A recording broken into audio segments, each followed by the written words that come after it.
soit le Seigneur. Je voudrais moi aussi prier le Seigneur avec vous, s'il vous plaît.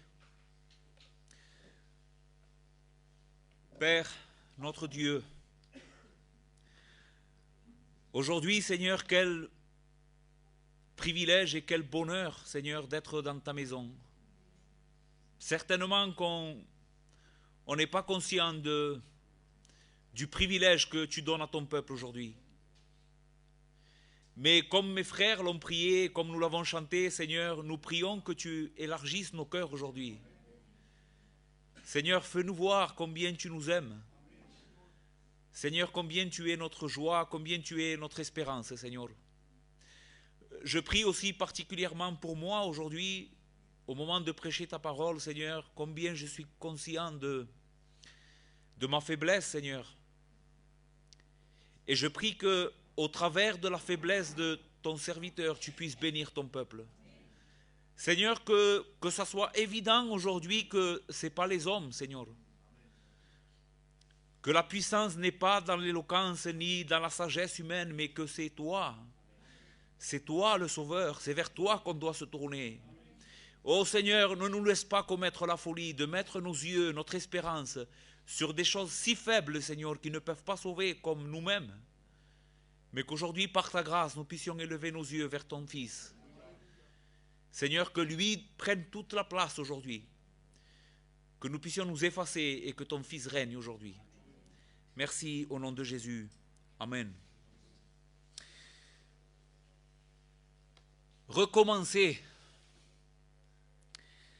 Envie de marcher auprès de Dieu et dans la parole et dans l'obéissance à sa parole. Recommencer, envie d'expérimenter à nouveau la joie, la félicité de mes premiers jours lors de ma conversion. Est-ce que vous vous souvenez de ces jours-là, pour vous qui êtes en Christ? Ce sont des moments inoubliables. Mais je n'y arrive pas. Je manque de force, je manque d'envie, je manque de détermination. Je n'arrive pas à être un bon chrétien. Jamais je ne serai la personne que Dieu désire que je sois. Jamais je n'arriverai à servir le peuple de Dieu avec mes dons que le Seigneur m'a donnés, afin d'être une bénédiction au milieu de son Église. Je ne suis pas heureux. J'ai envie d'autre chose. J'ai envie de connaître Dieu, d'expérimenter sa présence chaque jour de ma vie. Mon frère, ma sœur, est-ce que tu te reconnais dans ces paroles? Est-ce que ces paroles sont le discours secret que tient ton cœur, que personne ne connaît peut-être? Tu n'en parles à personne, mais chaque jour ce discours est là. Je n'arrive pas à être un bon chrétien. Je n'arrive pas à marcher dans l'obéissance, à marcher dans la puissance de l'esprit. Mes frères, la vie chrétienne n'est pas un grand fleuve tranquille ou une courbe d'un graphique qui constamment il monte. Vous avez vu déjà, des fois à la télé, on voit des courbes, un graphique, et on voit que le graphique il monte tout le temps. Eh bien, la vie chrétienne ne peut pas être déterminée ou enseignée de cette manière. La vie chrétienne, ce n'est pas une courbe qui ne fait que monter. Les frères, si on examinerait notre vie de chacun d'entre nous à la loupe, on se rendrait très vite compte que la vie chrétienne est pleine de hauts et de bas. Aucun de nous, ici, même celui qui est le plus avancé dans la vie chrétienne, n'est une personne qui chaque jour expérimente constamment la félicité, la joie, la puissance du Saint-Esprit. Non, nous avons tous nos moments de faiblesse. Mais voici que parfois notre vie s'embourbe, n'est-ce pas? Et nous n'arrivons plus à nous sortir de cette situation où nous sommes mal spirituellement. Il y a des moments comme ça où, lorsqu'on est en bas de la courbe, où ça dure trop longtemps. Et on s'en rend compte, c'est pas normal. Qu'on ait des hauts et des bas, cela arrive à tout le monde. Mais qu'on reste tout le temps dans le bas, il y a un problème. Il y a un problème d'apathie de cœur. Il y a un problème de manque de zèle pour Dieu. Alors le Seigneur veut aujourd'hui nous conseiller. Il a des choses à nous dire aujourd'hui, afin de nous faire sortir de cet état d'apathie. Le Seigneur est bon. Vous savez, Jésus dira à un moment donné dans l'évangile, je crois que c'est dans l'évangile de Jean, je suis venu pour donner la vie à mes brebis et afin qu'ils aient la vie en abondance. Ce n'est pas normal d'être en Christ et d'expérimenter tout le temps la faiblesse, l'apathie, le manque de zèle, el desánimo. Non est normal. Je vais vous inviter à ouvrir votre Bible avec moi aujourd'hui, s'il vous plaît, dans le psaume 85, qui va être l'objet de notre méditation. Je vais le lire dans sa totalité, et le psaume 85 dit ainsi: au chef des chantres des fils de Corée, psaume. Tu as été favorable à ton pays, ô Éternel. Tu as ramené les captifs de Jacob. Tu as pardonné l'iniquité de ton peuple. Tu as couvert ses péchés. Tu as retiré toute l'ardeur de ta fureur. Tu es revenu de l'ardeur de ta colère. Rétablis-nous, Dieu de notre salut. Cesse ton indignation contre nous. T'hériteras-tu contre nous à jamais? Prolongeras-tu ta colère éternellement? Ne nous rendras-tu pas à la vie, afin que ton peuple se réjouisse en toi? Éternel, fais-nous voir ta bonté et accorde-nous ton salut. J'écouterai ce que dit Dieu l'Éternel, car il parle de paix à son peuple et à ses fidèles, pourvu qu'il ne retombe pas dans la folie. Oui, son salut est près de ceux qui le craignent, afin que la gloire habite dans notre pays. La bonté et la fidélité se rencontrent. La justice et la paix s'embrassent. La fidélité germe de la terre et la justice regarde du haut des cieux. L'Éternel aussi accordera le bonheur. Amen. Et notre terre donnera ses fruits. La justice marchera devant lui et imprimera ses pas sur le chemin. Amen. Amen. Les frères, nous allons diviser notre texte aujourd'hui en 3 grands points. Nous allons essayer de voir se souvenir du salut de Dieu. C'est la première chose que nous allons faire. Comment sortir de cette apathie spirituelle dans laquelle parfois nous nous trouvons dans cet état spirituel? Il y a 3 choses à faire que ce psaume nous enseigne. Premièrement, nous souvenir du passé. Ce que Dieu a fait pour nous dans le passé. Cela se trouve dans les versets 1 à 4. Ensuite, nous verrons désirer le salut de Dieu aujourd'hui, dans le présent. Cela se trouve dans les versets 5 à 8. Et ensuite, espérer dans le salut de Dieu, ce qui va nous faire regarder dans le futur. Et cela se trouve du verset 9 au verset 14. Donc 3 choses. Comment sortir de l'apathie, du manque de zèle? Nous allons regarder en arrière, nous allons regarder aujourd'hui et nous allons regarder devant. Amen.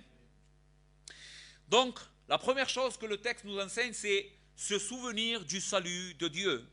Ce psaume a été écrit par les fils de Corée, à un moment très particulier de l'histoire du peuple de Dieu.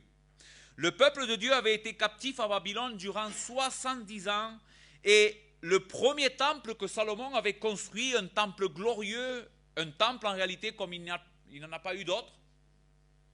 Salomon était le fils de David et Dieu va commander à David de lui construire un temple. Mais il va dire à David, au roi David, ce n'est pas toi qui vas le construire, David, ça sera ton fils, parce que tes mains sont tachées de sang. Et Salomon, le fils de David, va construire le temple, le premier temple où la gloire de Dieu va habiter à Jérusalem. Mais ce temple va être détruit. Il va être rasé. Pourquoi? Parce que le peuple, ce peuple que Dieu avait béni, qu'il avait sorti de l'esclavage d'Égypte, qu'il avait gardé, dans lequel il avait placé son nom, ce peuple va constamment vivre dans la désobéissance. Malgré que Dieu va envoyer ses prophètes pour leur parler, pour leur dire revenez, revenez de votre incrédulité, adorez-moi moi seul, c'est moi seul le vrai Dieu. Ce peuple va continuer dans la désobéissance. Et finalement, Dieu va envoyer l'armée de Babylone pour raser ce temple. Donc Salomon avait construit ce temple et il avait été détruit. Les murs de Jérusalem et toute la ville avaient été brûlés et complètement détruites. La Bible nous enseigne que ce malheur-là qui est arrivé à ce peuple était arrivé comme un signe de la colère de Dieu contre les fils de Jacob. C'était simplement la manifestation du jugement de Dieu contre le péché de son peuple. Dieu ne peut pas tolérer le péché dans son peuple, il ne peut pas. À cause de leur dureté de cœur et de leur rébellion constante contre leur Dieu, le Seigneur va finalement les livrer au roi de Babylone afin de les punir. Mais Dieu, dans sa miséricorde, va se souvenir de son peuple. Il va se rappeler de ses promesses, de son alliance, parce que Dieu a fait alliance avec ce peuple. Il s'est lié à lui pour toute l'éternité. Il ne peut pas maintenant simplement oublier ce qu'il avait promis à Abraham, à Isaac et à Jacob. Je serai ton Dieu et vous serez mon peuple. Je vous bénirai. Dieu n'est pas comme nous, les frères. Dieu n'agit pas comme nous. Quand nous péchons, Dieu ne nous traite pas selon nos péchés, mais à cause de son nom, à cause de sa gloire, à cause de ses promesses à lui, il promet de sauver son peuple. Et c'est ce que nous voyons. Dieu va, à un moment donné, après 70 ans de captivité à Babylone, Dieu, les Écritures disent, va réveiller l'esprit du roi Cyrus. C'est un roi de Babylone, et c'est l'Éternel qui va réveiller son esprit. Et qu'est-ce que va faire cet homme quand Dieu va agir dans son cœur? Il va décréter que maintenant le peuple d'Israël doit retourner à Jérusalem pour reconstruire le temple. Le roi de Babylone va libérer le peuple de Dieu afin qu'il puisse reconstruire et rebâtir le temple de l'Éternel et aussi la ville où Dieu avait placé son nom. C'est ce que le verset 2 à 4 nous enseigne. En réalité, le psalmiste est en train de se rappeler ce moment où Dieu va sauver son peuple de la déportation à Babylone. Ce n'est pas simplement que le texte décrit cet acte de salut de Dieu comme un acte de rédemption. D'accord? Lisons-le ensemble, versets 2 à 4. Tu as été favorable à ton pays, ô Éternel. Tu as ramené les captifs de Jacob. Tu as pardonné l'iniquité de ton peuple. Tu as couvert tous ses péchés. Tu as retiré toute ta fureur. Tu es revenu de l'ardeur de ta colère. Les frères, le psalmiste est en train de décrire ici ce que Dieu avait fait lors de cette libération. Quel bonheur! Quelle joie! Quel salut! Imaginez, après 70 ans de captivité et de désolation, sans temple, sans adoration, sans sacrifice, sans communion avec Dieu, le peuple finalement est racheté par le Dieu de leur salut et il les fait revenir à la terre promise. Peut-être que nous on lit ça vite fait, mais pour ce peuple, à ce moment-là, c'est une joie extrême. Le psaume 137 décrit leurs conditions quand ils étaient à Babylone. Quand leur cœur se languissait de retourner dans la terre où Dieu lui-même habitait avec eux. Les frères, c'est exactement, littéralement, ce qu'ils ont vécu. Dieu habitait au milieu de son peuple. Un Israélite de cette époque rentrait dans le temple, et là, dans le temple, il y avait le Saint des Saints, et Dieu, la gloire de Dieu, demeurait entre les chérubins. Ce n'est pas n'importe quoi. Dieu avait promis à Abraham, j'habiterai au milieu de vous, et il avait tenu sa promesse. Le Dieu de gloire, le Dieu éternel, le Dieu tout-puissant, au milieu d'un peuple pour les bénir, pour les guider, pour les consoler. Voici ce qu'ils avaient perdu à cause de leur péché. Mais Dieu les ramène. Dans le psaume 137, je vous disais, regardez comme les Israélites se languissaient et ils désiraient retourner dans la terre promise. Sur les bords des fleuves de Babylone, nous étions assis et nous pleurions en nous souvenant de Sion. Là, nos vainqueurs, en parlant des Babyloniens, là, nos vainqueurs nous demandaient des chants. Et nos oppresseurs de la joie, chantez-nous quelques-uns des cantiques de Sion. Et regardez la réponse. Comment chanterions-nous des cantiques de l'Éternel sur une terre étrangère? Si je t'oublie, Jérusalem, que ma droite m'oublie, que ma langue s'attache à mon palais, si je ne me souviens pas de toi, si je ne fais pas de Jérusalem la principale sujet de ma joie. Ces hommes et ces femmes se languissaient de tout leur cœur de retourner dans la terre où Dieu les avait plantés et sauvés. Ce peuple avait été châtié par Dieu à cause de son péché et de sa désobéissance, mais Dieu est un Dieu de grâce et de pardon. Le Seigneur est un Dieu de grâce et de pardon. Et il est un Dieu qui n'oublie pas son peuple. Il est un Dieu, comme je disais tout à l'heure, qui n'oublie pas ses promesses, qui n'oublie pas son alliance. Ainsi, Dieu va intervenir lui-même afin de libérer ce peuple et les ramener à la terre promise. Verset 2, tu as été favorable à ton pays, ô Éternel, tu as ramené les captifs de Jacob. Tu as pardonné l'iniquité de ton peuple. La parole dans notre texte au verset 3, pardonner, c'est une parole en hébreu qui veut dire lever, porter, supporter, prendre sur soi. C'est ce que le texte est en train de nous enseigner. Le texte est en train de nous dire que le peuple avait péché. Ils étaient coupables. Mais la grâce de Dieu a été que Dieu lui-même a pris les péchés de son peuple et il les a portés. Comment ça? C'est comme cela que la Bible décrit le pardon. Dieu qui ôte le joug de son peuple. Mais Dieu ne peut pas faire n'importe quoi avec ce joug. On va voir dans notre texte que Dieu ne peut pas simplement oublier le péché. Verset 3, encore une fois, tu as couvert tous ces péchés. Le texte, encore une fois, la parole couvert veut dire couvrir, cacher. Comment ça? Comment un Dieu saint peut couvrir, cacher le péché?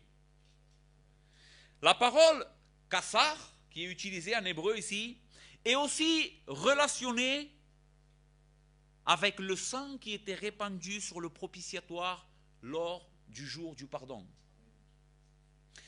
Comment est-ce que Dieu allait pouvoir, un Dieu saint allait pouvoir cacher le péché de son peuple?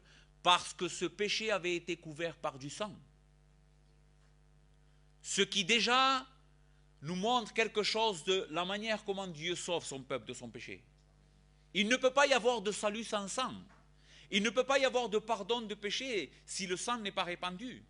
La justice de Dieu demande satisfaction. Mais Dieu, nous voyons ici, il avait couvert le péché de son peuple. Dieu n'avait pas simplement oublié ce péché, mais il les avait expiés. Il avait traité ce péché comme il fallait. Ce qui a amené un pardon vrai, un pardon qui véritablement ramenait l'homme à une bonne relation avec Dieu. Frère, déjà, dans l'Ancien Testament, Dieu était en train de nous montrer comment il allait réconcilier les hommes avec lui. Jamais l'homme a été sauvé par les œuvres, ni par les sacrifices d'animaux, jamais. Non. Tout ça pointe vers Christ. Verset 4. Tu as retiré toute ta fureur, tu es revenu de l'ardeur de ta colère. Ainsi, nous voyons que ce texte nous enseigne comment Dieu a sauvé son peuple de son péché, n'est-ce pas? C'est ce que nous venons de dire. C'est une image du péché, de l'esclavage du péché, et en l'occurrence ici le péché de rébellion d'Israël, et comment Dieu le sauve. Il a miséricorde de lui, il se souvient de ses promesses, et il le sauve par le moyen de sa grâce, de son pardon, de son expiation. Faisons une petite application de la première partie de ce psaume. La question est, que nous avons commencé cette prédication et comment est-ce que nous nous sentons, quand nous nous sentons sans force, comment est-ce que nous pouvons revoir de la vitalité spirituelle? N'est-ce pas? C'est ça ce que nous voulons répondre ce matin. Comment est-ce que nous pouvons expérimenter la joie du salut? Eh bien, ce texte nous enseigne qu'il nous faut nous souvenir du salut de Dieu opéré dans le passé. Quand nous n'avons pas de force, il faut dire, Seigneur, ramenez à mon esprit, tu es le Dieu de l'alliance. Ce n'est pas à cause de mes forces, ce ne sont pas à cause de mes œuvres, ce n'est pas à cause de ma fidélité à ta parole que tu vas me bénir et que tu vas me sauver. C'est à cause de ta fidélité, de la gloire de ton nom. C'est pour ta gloire que finalement j'hériterai ce salut. Et ceci, les frères, va amener de la confiance à notre cœur. Pourquoi des fois nous nous sentons abattus? Nous allons le voir plus loin. C'est parce que des fois, simplement, on oublie l'évangile. On sait que l'évangile, c'est par la grâce de Dieu, par le moyen de la foi, mais comme s'il serait que cela, on devient amnésique. Non, je commence à marcher par les œuvres. Et je veux que Dieu me bénisse en conséquence de ma sainteté. Mais vous savez, qu'est-ce qui se passe quand on commence à marcher comme ça? C'est que notre vie spirituelle commence à se détériorer. Il n'y a pas de force dans les œuvres. La force de la vie chrétienne provient de la foi en Christ. C'est pendant qu'on est en train de croire en Christ et de faire confiance à son œuvre qui est toute suffisante que l'Éternel Dieu renouvelle nos forces. Qu'il nous donne la victoire sur nos péchés, sur nos ennemis. C'est par la foi, les frères. C'est par la foi. Donc la première chose que nous devons faire pour sortir de la faiblesse spirituelle, c'est nous souvenir du passé. Deuxième point, désirer le salut aujourd'hui. Lisez avec moi le verset 5 à 8.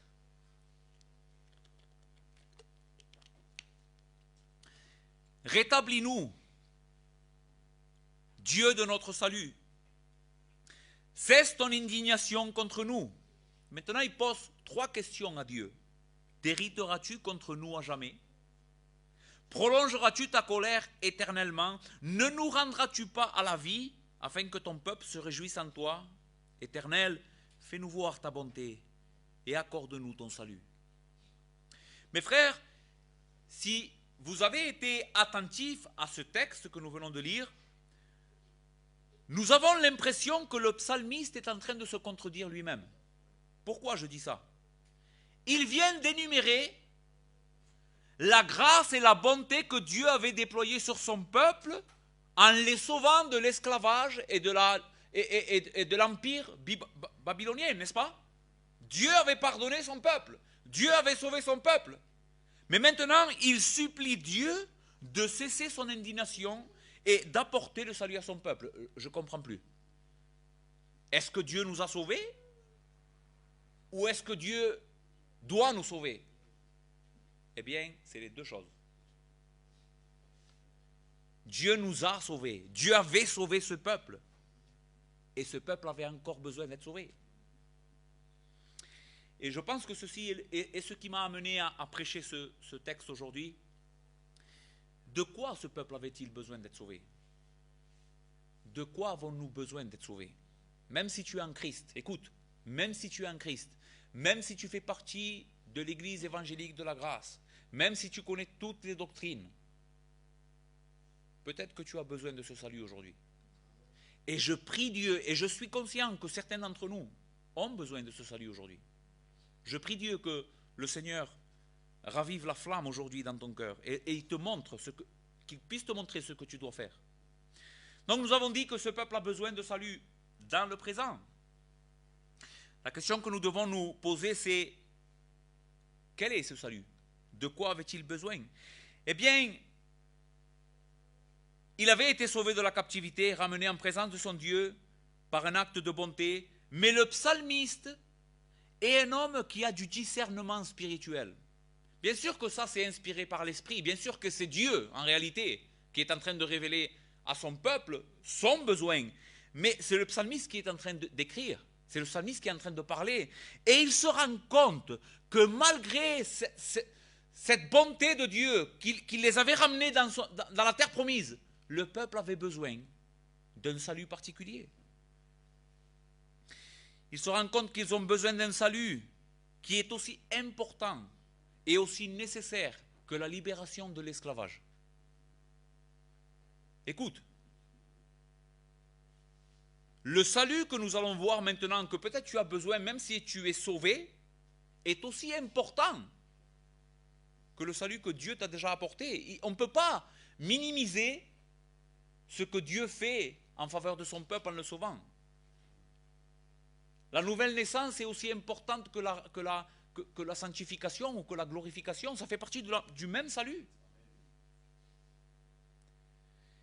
Et je pense qu'au verset 7, nous avons un indice de ce que le psalmiste est en train de détecter dans le peuple. Il y a quelque chose qui ne va pas.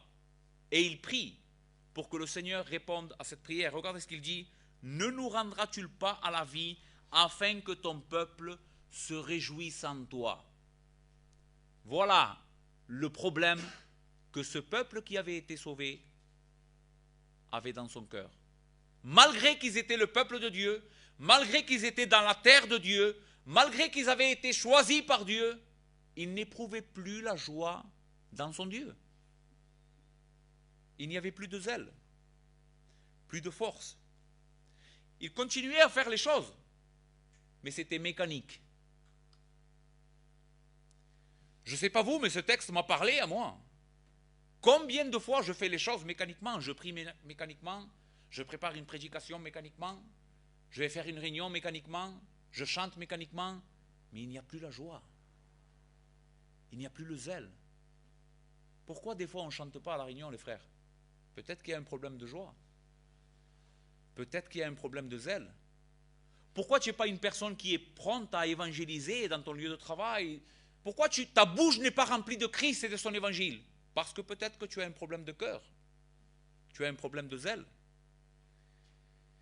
Les frères, quand nous lisons le récit du retour du peuple d'Israël de Babylone, nous apprenons que malgré que le Seigneur avait ramené ce peuple pour qu'il reconstruise la muraille de la ville et le temple,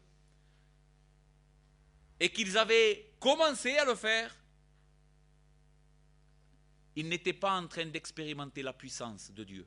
Et je vais vous le prouver par les Écritures. Dieu leur avait fait ce cadeau extraordinaire d'être sauvés.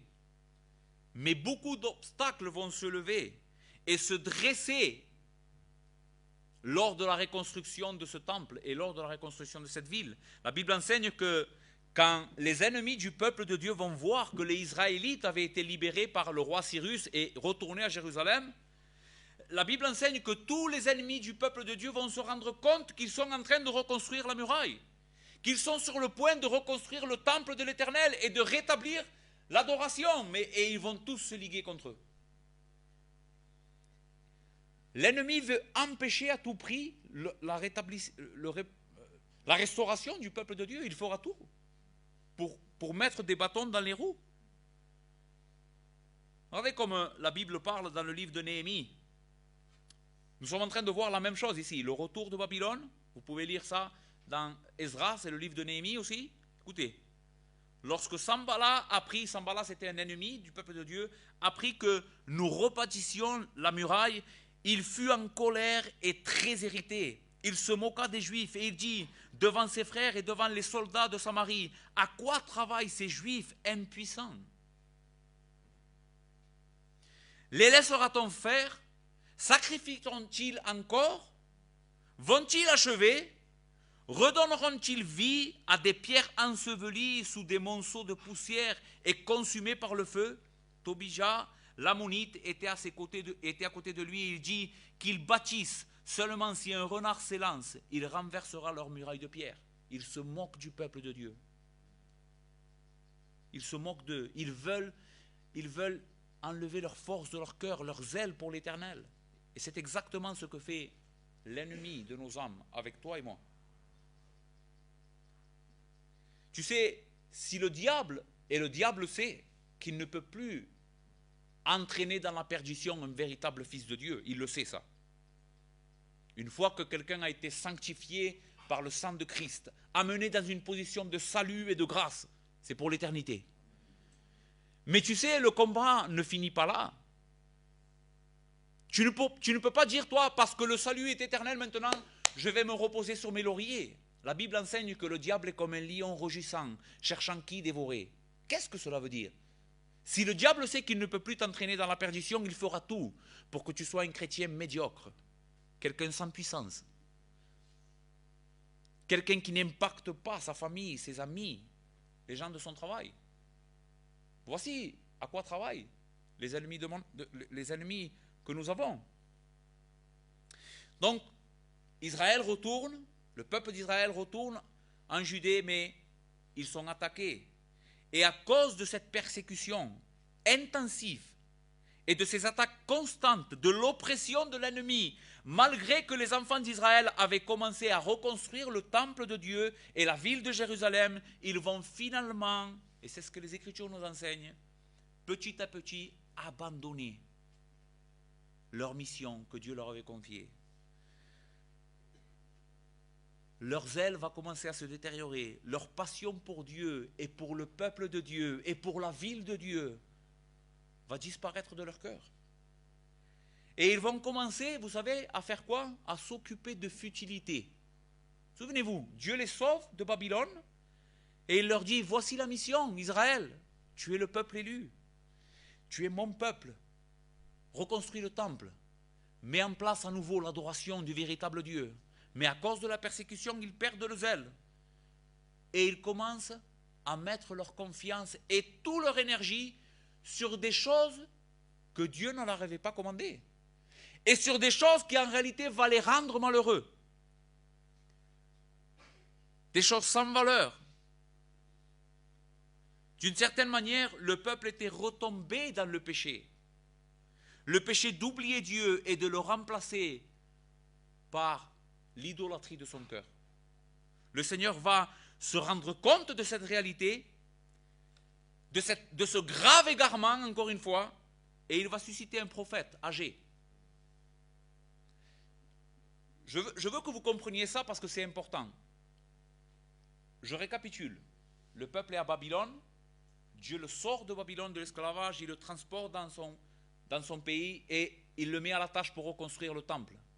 Mais pendant qu'ils sont là, ils sont attaqués par les ennemis, ils sont persécutés, et le peuple perd sa joie, perd son zèle pour l'Éternel, et il commence à se détourner de la chose principale pour laquelle il avait été sauvé, et le Seigneur se rend compte de ça.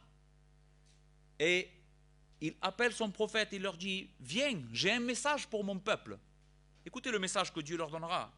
La seconde année du roi Darius, le premier jour du 6e mois, la parole de l'Éternel fut adressée par Agé, le prophète, à Zorobabel, le fils de Salatiel, gouverneur de Juda, et à Josué, fils de Josatsa, le souverain sacrificateur, en ces mots. Écoutez, ainsi parle l'Éternel des armées. Ce peuple dit, le peuple qu'il venait de sortir de l'esclavage et amené à Jérusalem, ce peuple dit, le temps n'est pas venu, le temps de rebâtir la maison de l'Éternel.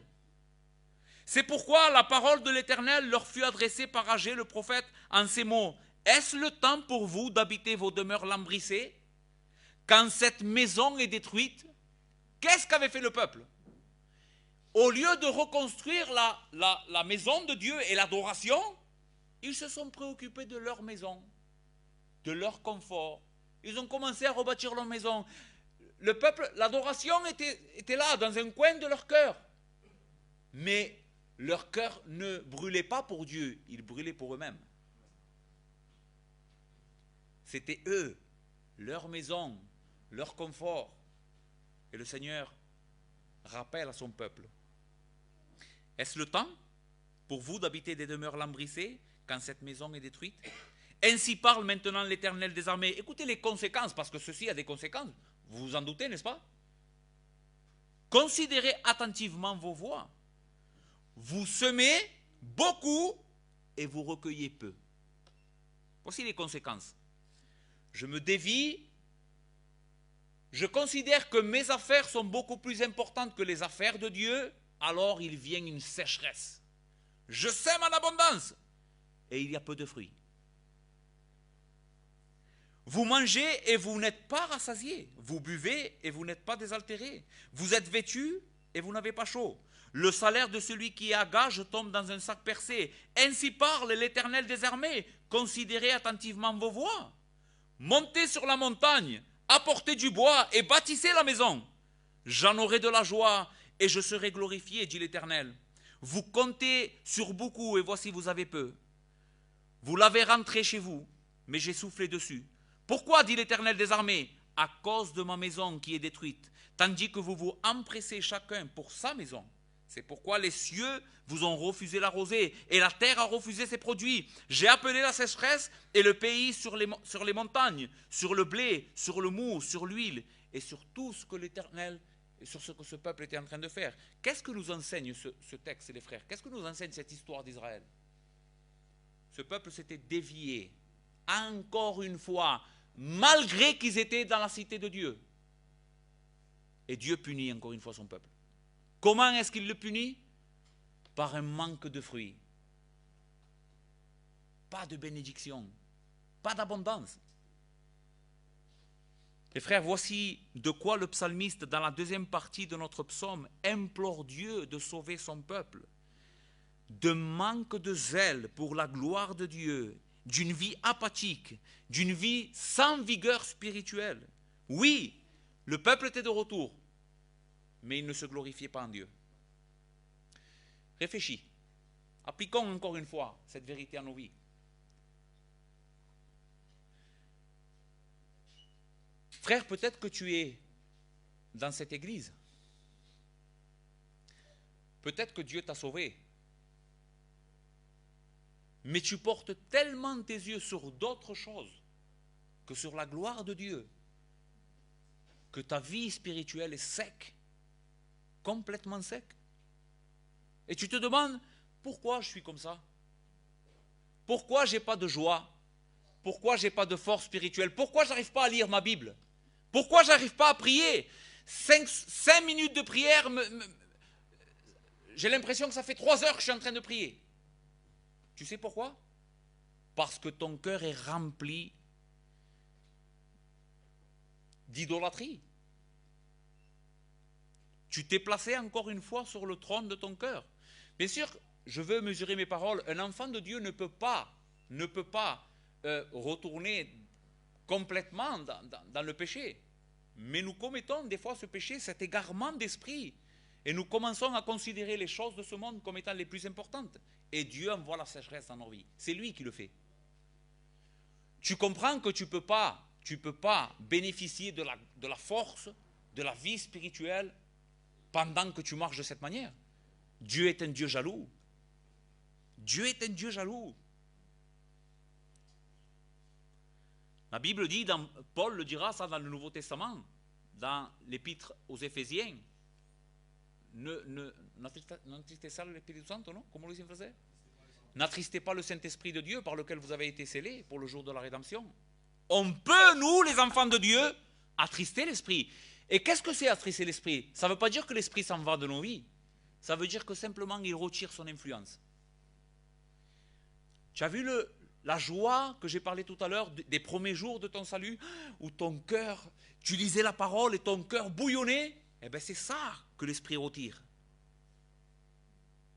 Il me vient le moment où David va pécher contre l'Éternel, en vivant dans le péché. Et il va écrire un psaume, et il va dire, tant que je me suis tu, mes os se consumaient. Je languissais toute la journée. J'avais plus de force. Maintenant, bien sûr que je sais, par expérience, que le péché, dans la vie d'un enfant de Dieu, a même des conséquences physiques. Tu te sens faible. Mais je crois que, particulièrement, David est en train de parler ici de sa vigueur spirituelle. Il était devenu aveugle, à un tel point que Dieu doit envoyer Nathan pour qu'il lui révèle que c'est lui le pécheur. Jusqu'à ce point, un enfant de Dieu peut tomber dans le dépérissement spirituel. David, l'homme selon le cœur de Dieu, n'était même plus conscient qu'il avait besoin de repentance.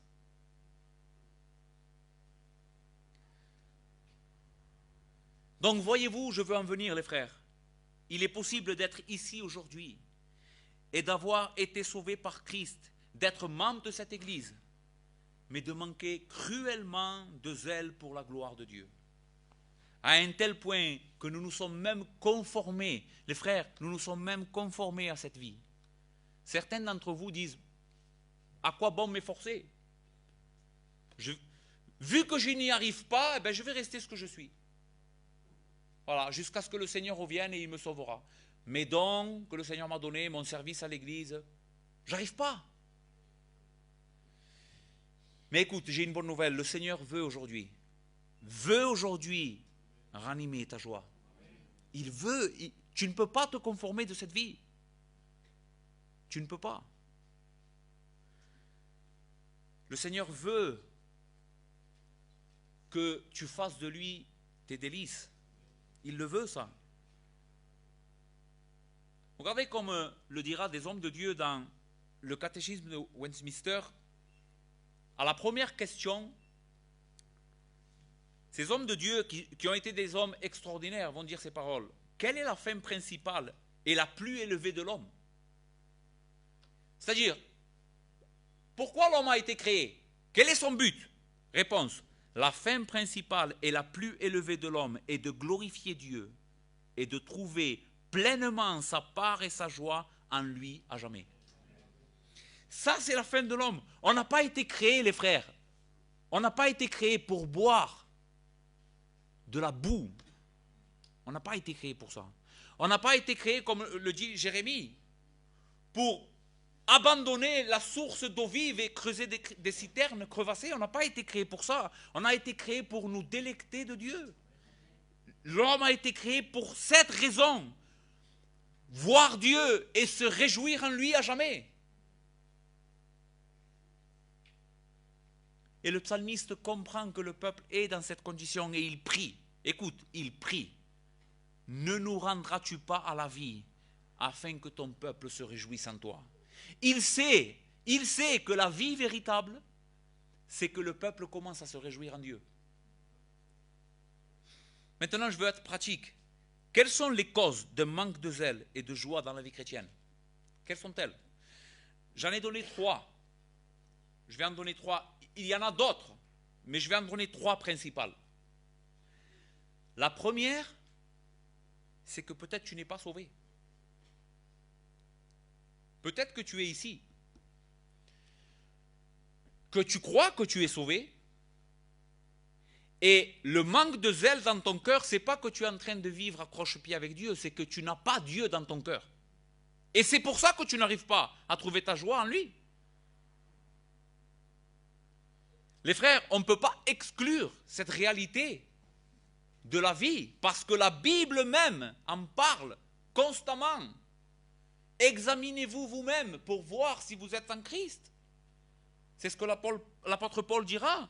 S'il y a une vie constamment dans l'abattement, sans force, peut-être même dans le péché, ne te demande pas, oui, mais parce que je manque de communion. Non, demande-toi peut-être que je ne me suis jamais converti. Est-ce que vraiment je me suis repenti de mon péché et j'ai déposé toute ma confiance en Christ pour être sauvé? C'est ce à quoi je voudrais que tu réfléchisses ce matin. Et écoute, peu importe combien d'années ça fait que tu es en Christ, ou que tu crois que tu es en Christ, peu importe l'église où tu vas, peu importe qui est ton pasteur,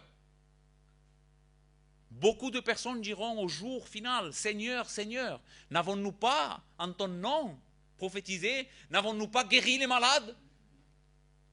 Et le Seigneur leur dira, je ne vous ai jamais connus. Retirez-vous de moi, vous tous qui commettez l'iniquité. Jamais ces personnes ont été en communion avec Dieu. Que Dieu fasse que si aujourd'hui il y a une personne comme ça trompée au milieu de nous, qu'elle se repente aujourd'hui. Parce qu'à quoi bon tromper le monde? Te tromper même toi-même. Si à la fin tu vas te perdre. Tu sais, vraiment, et je le dis du fond de mon cœur, et je crois de tout mon cœur que Patito c'est la même chose que moi, même si on aurait 3 personnes ici, mais qui sont réellement sauvées, ça nous suffit. On ne cherche pas à remplir une église de 500 personnes, mais que ces personnes ne sont pas sauvées, et on ne va jamais dire ces vérités de la Bible. Je suis obligé de vous dire, examinez-vous. Examinez-vous. Donc la première cause, c'est peut-être que tu n'es pas sauvé.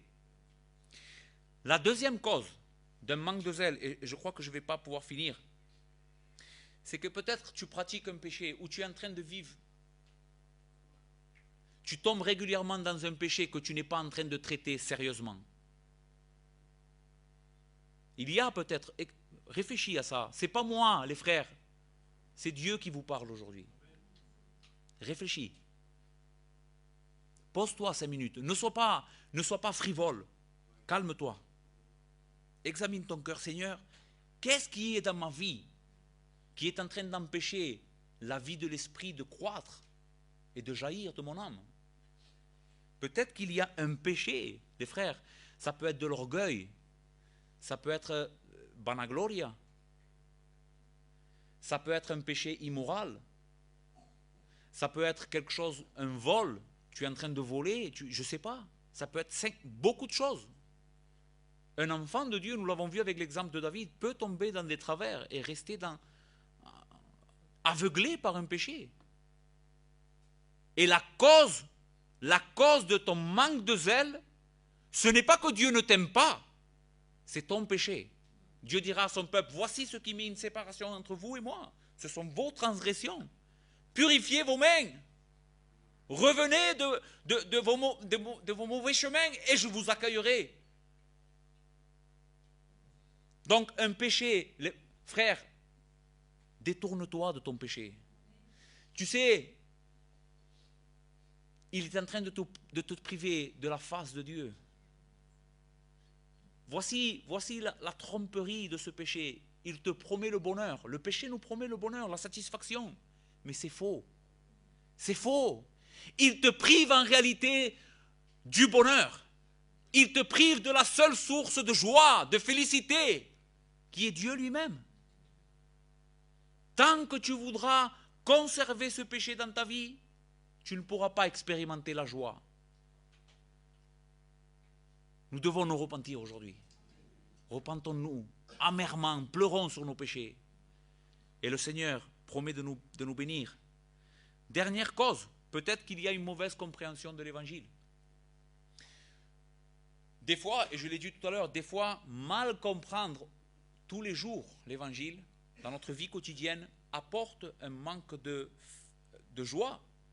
Si tu es en train de faire confiance sur tes œuvres, simplement je veux te rappeler encore une fois l'Évangile, ce n'est pas par tes œuvres. Il y a de la joie en Christ, tu sais pourquoi? Parce que lui a tout accompli pour nous. C'est ça le salut. Le salut de Dieu, c'est que le pécheur repentant, souillé, vient à Christ constamment, il se repose en lui. Et en lui, nous avons toute la bénédiction de Dieu. Tout le sourire de Dieu, tout le salut de Dieu est en Christ. Et à chaque fois que nous venons nous reposer sur Christ, nous participons de tout ce salut, malgré qu'on ne le mérite pas. Tu ne mériteras jamais le salut. Tu ne le mériteras jamais. Dieu te le donne gratuitement en Christ. Tu as qu'à tendre la main chaque jour. Et celui qui comprend et vit dans cette réalité, il vit dans la joie, n'est-ce pas? Il vit constamment dans la joie. Je vis dans la joie. Pourquoi? Parce que Dieu m'a déjà sauvé. Je suis déjà réconcilié avec lui par Christ. Je finis. Ne nous rendras-tu pas à la vie, afin que ton peuple se réjouisse en toi? Éternel, fais-nous voir ta bonté et accorde-nous ton salut. Les frères, dans la fin de ce psaume, nous avons dit, nous avons regardé en arrière, c'est comme ça qu'on sort de l'apathie spirituelle, nous devons regarder aujourd'hui, peut-être qu'il y a des choses à régler, mais le psalmiste regarde devant. Et il voit, et je fais vite, il voit l'espérance que Dieu apportera à son peuple. Il voit l'espérance. Et je vais vous lire simplement les derniers versets, du verset 11 à 14. La bonté et la fidélité se rencontrent. La justice et la paix s'embrassent. La fidélité germe de la terre et la justice regarde du haut des cieux. L'Éternel aussi accordera le bonheur et notre terre donnera ses fruits. La justice marchera devant lui et imprimera ses pas sur le chemin. Les frères, sur qui et en qui est en train de faire confiance cet homme pour toutes les bénédictions qu'il s'attend à recevoir. Vous savez, je suis pleinement convaincu que Christ est partout dans les Écritures. Il est le centre de toutes les Écritures. Et cet homme et tous les saints de l'Ancien Testament ont regardé en avant. Oui, mais en avant, qui il y avait? Il y avait le Messie. Il y avait Christ. C'était en lui que ces hommes, qu'Abraham, qu'Isaac, que Jacob, que tous les hommes de l'Ancien Testament ont mis leur espérance. Même s'ils ne connaissaient pas le nom de Jésus, mais ils savaient qu'un Rédempteur allait venir. Quelqu'un en qui, écoutez comment le texte le dit, quelqu'un en qui, où la justice et la paix allaient s'embrasser, où la fidélité allait germer de la terre. Les frères, nous sommes tous des hommes pécheurs. La fidélité ne peut pas venir des hommes pécheurs. Elle a dû germer. Et elle a germé le jour où Christ est venu sur cette terre. C'est ce jour-là où la fidélité a germé et où la justice est venue sur ce monde.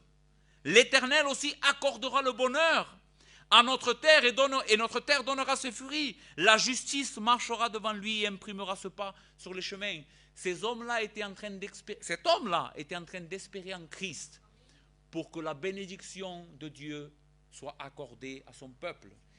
Et si eux regardaient en avant, nous regardons à la croix. Christ est déjà venu. Et à cause de la venue de Christ, de son œuvre parfaite, Dieu maintenant accorde à son peuple une libération complète, un salut complet.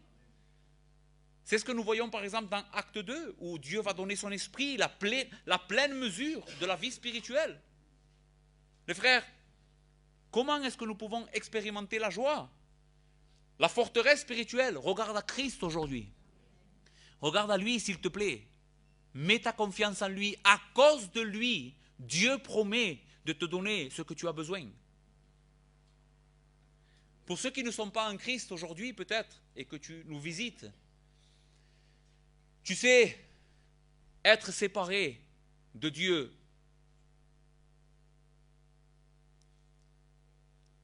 c'est le lot de tous les hommes en premier lieu, et c'est ton plus grand problème. Voilà d'où viennent tous tes malheurs. C'est de là que provient ton malheur, c'est de là que provient ton mal-être. Peut-être que tu es mal dans ta peau, que tu te sens peut-être rejeté des hommes, que tu n'arrives pas à trouver ta place dans ce monde. Mais s'il te plaît, aujourd'hui je veux faire quelque chose. Ne rejette pas la faute sur les autres. Oui, peut-être, c'est vrai, tu as raison. Dans une certaine mesure, nous vivons dans un monde mauvais, taché par le péché. Les gens sont mauvais, injustes, tout ce que tu veux. Mais la Bible, ce livre, t'enseigne que le problème principal que nous avons, c'est que nous, personnellement, nous sommes en rébellion contre Dieu. Et être séparé de Dieu, en rébellion contre lui, te prive de toute joie. Cela te prive de la source de joie, de salut. Donc, arrête de regarder en dehors de toi. Aujourd'hui, Dieu te montre et te commande de regarder en toi. C'est ton cœur qui a un problème. C'est ton cœur. Et Dieu t'aime. Écoute, Dieu veut te sauver. S'il t'a attiré ici ce matin, aujourd'hui, ce n'est pas par hasard. Je ne crois pas dans l'hasard, moi. Si tu es ici en train d'écouter la parole de Dieu, c'est parce que Dieu t'a attiré. Il te parle aujourd'hui. Et il te dit, je veux te sauver. Je veux te sauver. Ce que tu dois faire, c'est te repentir. Repens-toi. Et crois. Crois qu'il t'aime. Crois qu'il a donné son Fils sur une croix afin de te libérer de ton péché, de ton esclavage, de ce qui te rend malheureux. Christ a pris ta place à la croix. Il a été lui malheureux pour toi. Si tu viens à Christ aujourd'hui, tu recevras la vie éternelle. La vie éternelle, la vie de Dieu dans ton âme. Tu expérimenteras une joie. Écoute, que toutes les personnes ici présentes qui l'ont expérimenté ont pu dire, jamais j'ai pu vivre ça. Viens à Christ. Viens à Christ, la vie abondante est en lui. Nous prions. Notre Père, nous voulons te rendre grâce aujourd'hui. Merci parce que tu nous enseignes. Seigneur, que tu ne veux pas nous laisser vivre dans une vie, Seigneur, sans force. Mais tu nous appelles à toi, à revenir, Seigneur, de nos chemins tordus et à abandonner, Seigneur, ces choses et à expérimenter la joie de notre salut. Je prie, Seigneur, pour ton peuple, Seigneur, donne-nous du zèle. Donne-nous du zèle, Seigneur, pour ta maison. Que nous arrêtions, Seigneur, de regarder à nos propres vies, à nos propres maisons, Seigneur, à nos propres affaires et que, premièrement, nous consacrions nos vies à toi, à ton règne, à ton Église, à la gloire de ton Fils. Et qu'ainsi nous puissions expérimenter la vraie joie, Seigneur. Merci pour tout, au nom de ton Fils Jésus. Amen.